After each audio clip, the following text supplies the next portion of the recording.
আসসালামু আলাইকুম বন্ধুরা, চ্যানেলটির পক্ষ থেকে আমি মোহাম্মদ সাকিন হোসেন বলছিলাম। আজকে কথা বলবো বর্ষাকালে করণীয় কী এবং বর্জনীয় কী এই বিষয় নিয়ে আজকে আমাদের আয়োজন। তো মূলত বর্ষাকাল বলতে বোঝাচ্ছে যে পানি। তো আমাদের সচেতনমূলক যে কাজ যেগুলো আমাদেরকে করা যাবে না। মূলত বর্ষাকাল জুন, জুলাই এবং আগস্ট মাস, এই 3 মাস হয়ে থাকে। তো এই 3 মাস আমাদেরকে খুবই সচেতন থাকা লাগবে। সচেতন থাকা আমাদের জন্য খুবই জরুরি আর কি। তো প্রথম কাজ যেটা আমরা করব, কোনো গাছে যেন বর্ষাকালের অতিরিক্ত যে পানিটা জমে থাকে সেটা যেন জমে না থাকে। কোনো গাছে যদি জমে থাকে তো সেটা আমাদেরকে খুবই শীঘ্রই এড়িয়ে চলতে হবে এবং ফেলে দিতে হবে। এই জন্য আমাদের গাছগুলো একটু প্রতিনিয়ত একটু দেখাশোনা করা খুবই জরুরি এই বর্ষাকালের এই 3টা মাস আর কি।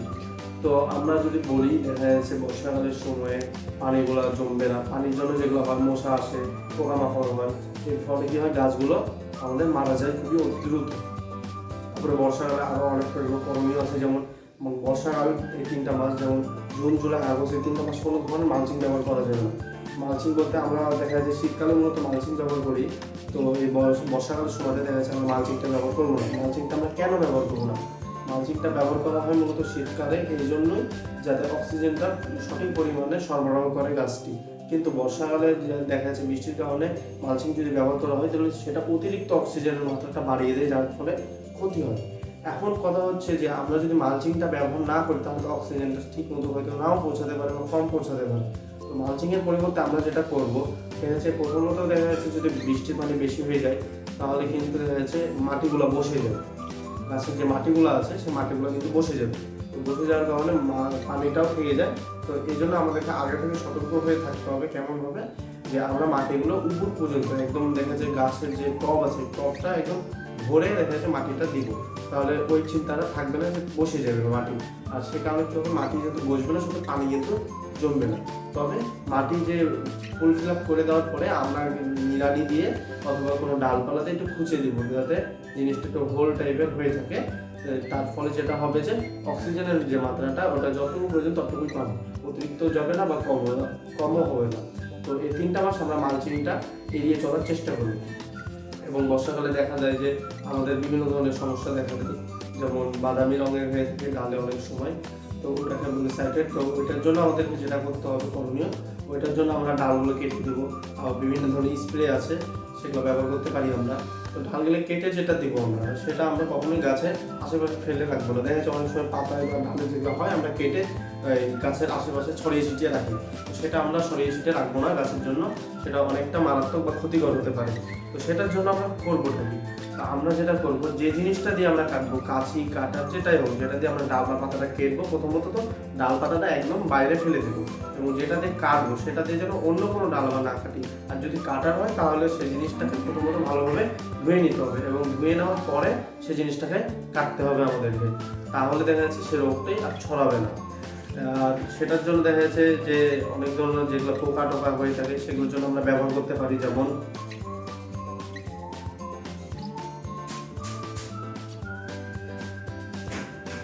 ব্যবহার করতে পারি নাইট্রেট স্প্রে।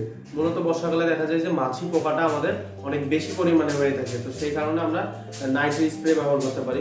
তবে এটা বর্ষাকাল হিসেব করে যদি বলি তাহলে এটার সাথে প্রোমোটারও আমরা ব্যবহার করতে পারি। প্রোমোটার যে কাজে লাগবে, প্রোমোটার হচ্ছে একটি আঠালো জাতীয় পণ্য আর কি। তো এই প্রোমোটার যদি ব্যবহার করি নাইট্রেট স্প্রের সাথে, দেখা যাচ্ছে অনেক সময় যে বৃষ্টি জোরে হয় বা কম হয়, যাই হোক দেখা যাচ্ছে বৃষ্টির পানিটা যখন গাছের পাতায় বা ডালে পড়বে, দেখা যাচ্ছে নাইট্রেট যে স্প্রেটা ব্যবহার করবো সেটা কিন্তু ধুয়ে পড়ে যাবে। তার ফলে দেখা যাচ্ছে সেটা কোনো কাজে আসবে না দেওয়ার পরে। এই জন্য আমরা এটার সাথে প্রোমোটার ব্যবহার করবো। প্রোমোটারের কাজ হবে এইটা, সেই জিনিসটাকে ধরে রাখবে, সে নাইট্রেট যেটা আসছে সে নাইট্রেট স্প্রেটাকে ধরে রাখবে। এবং এর সাথে আমরা ব্যবহার করতে পারি হচ্ছে যে ফেরোমন ট্রেপ। ফেরোমন ট্রেপের কাজটাই, ফেরোমন ট্রেপের কাজটা যেটা বলি, এটাও পোকার কাজ, পোকাই এটা সুশোধন করবে আর কি। তো এই ফেরোমন ট্রেপ দিয়ে যে পোকাগুলো সমাধান হবে সেগুলো হচ্ছে মূলত আমাদের দেখা যায় যে ফলের মধ্যে, ফল বাইরে থেকে দেখে কিন্তু অনেক সুন্দর বা ভালো লাগে দেখে, তবে ভেতরে যখন আমাদের কাটি বা কোনো ইয়ে হয় তখন দেখা যাচ্ছে যে ভেতরটা পোকাতে ভরা থাকে। তো এই যে পোকাগুলো আছে এগুলো দেখা যাচ্ছে বংশ বিস্তার করে ওখান থেকে, যে ফলের ভিতরে যে বংশ বিস্তার করে, এবং এইটা থেকে বাঁচার জন্য আমাদেরকে ব্যবহার করতে হবে হচ্ছে ফেরোমন ট্রেপ। এই ফেরোমন ট্রেপের ফলে দেখা যাচ্ছে ফলের ভেতরে যে পোকাটা সেটা দেখা যাচ্ছে হবে না আর কি। তো আমরা ফেরোমন ট্রেপ, তারপর নাইট্রেট স্প্রে এবং প্রোমোটার সহ যদি ব্যবহার করি সব থেকে ভালো আর কি।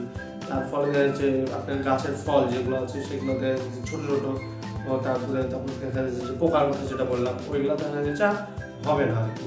আর এর সাথে আমরা বর্ষাকালে আরও একটি জিনিস করবো, মূলত বর্ষাকালের জন্য শুধু, সেটা হচ্ছে যে আমরা ব্যাগিং করবো।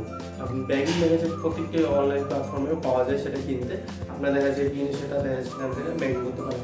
এবং যদি সেটা হাতের কাছে না থাকে বা যদি কোথাও না পাওয়া যায় একান্ত, সেক্ষেত্রে দেখা যাচ্ছে আমরা যে কোনো একটি পলিথিন নিয়ে দেখা যাচ্ছে ফলের গাছের উপরে যে এরকম পলিথিন দেওয়া থাকে ওভাবে করে প্রত্যেকটা ফলে দেখা যাচ্ছে আমরা যদি পলিথিনটা বেঁধে দিই তাহলে সেটা ব্যাগিংয়ের কাজ অনেক ভালো করবে আর কি।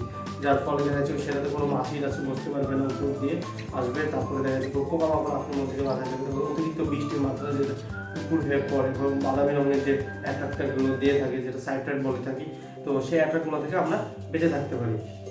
এবং দেখা যাচ্ছে যে অনেক সময়তে আমাদের যেগুলো নরম জাতীয় গাছ বা ফসল বলে থাকি সেগুলো দেখেছে নেতিয়ে পড়ে। নেতিয়ে পড়ে বলতে নেতিয়ে পড়া না, আসলে সেটা দেখা যাচ্ছে বৃষ্টির পানির কারণে অনেক অতিরিক্ত বৃষ্টি হলে পরে সেগুলো শিকড়গুলো জায়গাতে নরম হয়ে যায় এবং গাছগুলো দেখেছে ঝুলে যায়। তো সেক্ষেত্রে আমরা অতিরিক্ত হিসাবে ব্যবহার করতে পারি কোনো গাছের সাথে আমরা ডাল বেঁধে দিলাম, এই দিক দিয়ে আমাদের একটু উপকার হতে পারে। আর এই ব্যাগিংয়ের মাধ্যমে আমাদের দেখা যাচ্ছে পাতা পচা, তারপরে পাতা পচে যায় যেগুলো ফাঙ্গাল অ্যাটাক যেগুলো হয় সেগুলো থেকে আমরা অনেকটা বেঁচে থাকতে পারি। তো এই ছিল আজকের আমাদের ভিডিও।